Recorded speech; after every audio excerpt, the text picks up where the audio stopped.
The explosive report has ignited a fierce wave of outrage within the Labour Party, putting immense pressure on its leader, Keir Starmer.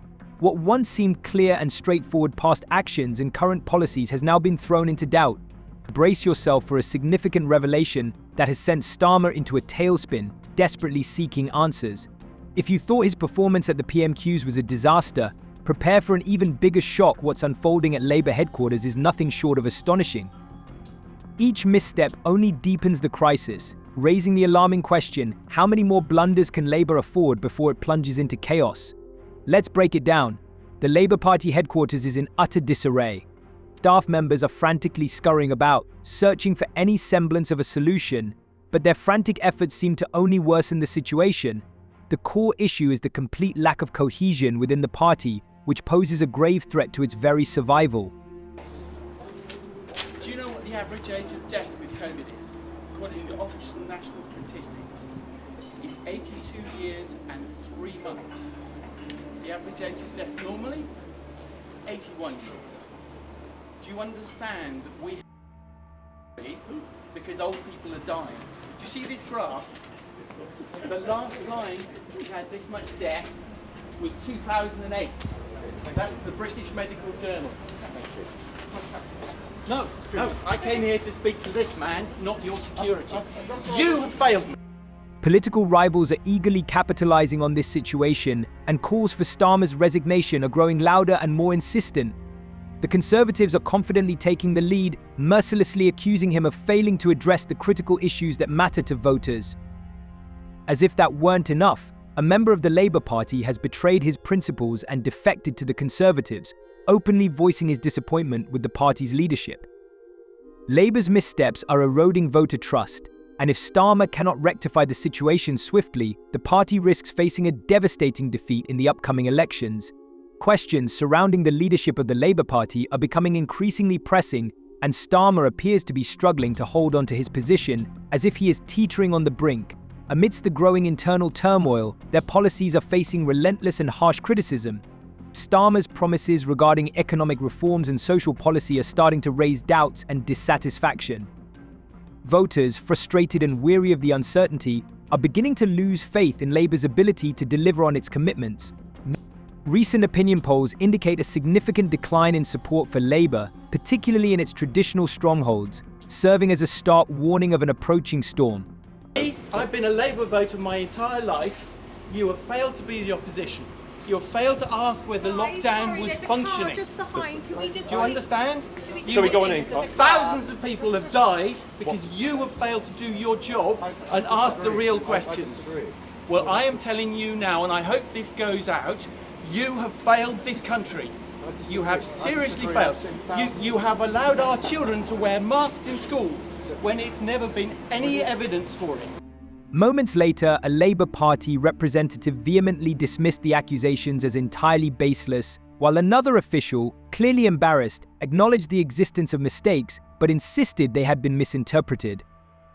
The situation is becoming increasingly confusing and chaotic, resembling a whirlpool. Labour's communication strategy is visibly unraveling before our eyes. With many newcomers in the public relations team, it's evident that they lack the experience needed to handle a crisis of this scale. Party veterans, witnessing the unfolding disaster, can barely suppress their collective sighs of despair. Disturbing rumours are circulating in Westminster that even more damaging information could emerge in the coming days, potentially delivering a fatal blow to the party. Each time Starmer's phone rings, panic is evident in his team's eyes as they brace for another scandal. The truth has come to light, and no strategy can conceal it. The pressing question now is, how long can Labour remain on the brink of disaster before something significant occurs? Will we witness mass resignations, a leadership challenge, or an effort by the party to unite and weather this storm? One thing is certain: opposition parties are closely monitoring every move, ready to exploit Labour's vulnerabilities. The pressure on Starmer intensifies daily, and his team feels as though the ground is slipping away beneath them.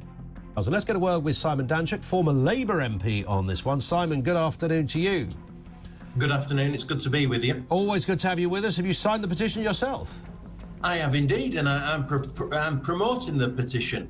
And there's a good reason for that. I think this shows that Keir Starmer is in a really difficult position.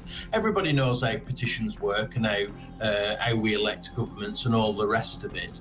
But what it is showing is that there's real discontent in terms of the fact that Keir Starmer lied in the run-up to the general election, won votes, got elected on the basis of a series of lies, and then once he's got in power, he's done the absolute opposite, and people are extremely unhappy about it.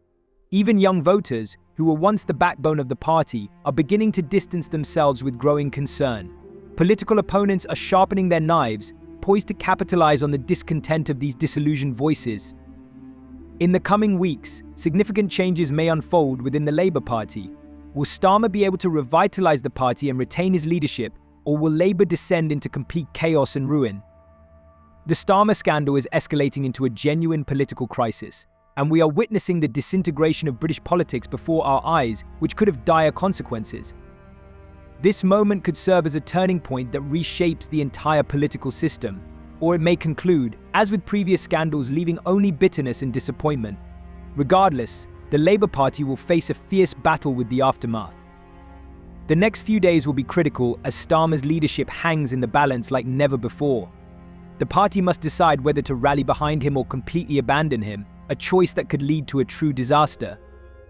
The ramifications of this decision may not only impact Labour but also alter the entire political landscape of the country. This scandal has the potential to fundamentally transform British politics.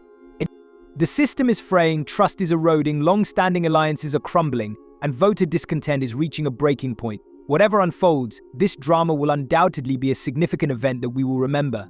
All unraveling a bit, isn't it? The markets don't like it, the farmers don't like it, businesses don't like it, the public don't like it, even working people don't like it. Yeah, let's start with the Daily Telegraph's front page. I mean, they make the point that now borrowing has hit a high over the course of the last year in reaction to this budget. The markets have looked at it and they've said no thank you, right. because this isn't a budget in their view that's going to stimulate economic growth. The markets are based, it's very intelligent people and lots of very complicated algorithms, and they come to a view as to whether this country is going anywhere economically. And they've made the decision, going on the basis of this budget, given the high taxes that now have gone up 40 billion, the burden of tax is going to go up to 38%, that actually Britain, under this Chancellor, and this is the view of the markets, is not going to secure economic growth. Smaller parties like the Greens, along with regional groups, are eagerly poised to capitalise on the growing disillusionment among voters and attract their support. A split in Parliament during the upcoming elections is becoming increasingly likely, which is concerning. The Labour Party risks not only losing its traditional strongholds but also its grip on areas where it was once unbeatable. A decline in support for Starmer and his party could lead to a significant electoral disaster, which is alarming. Prominent figures in British politics are increasingly calling for Starmer's immediate resignation. The atmosphere within the Labour Party is reaching a boiling point, as various factions engage in a fierce power struggle. Starmer, who was once tasked with revitalizing the Labour Party, now faces the genuine threat of losing his leadership entirely. What are your thoughts on this video? Share your opinions in the comments. See you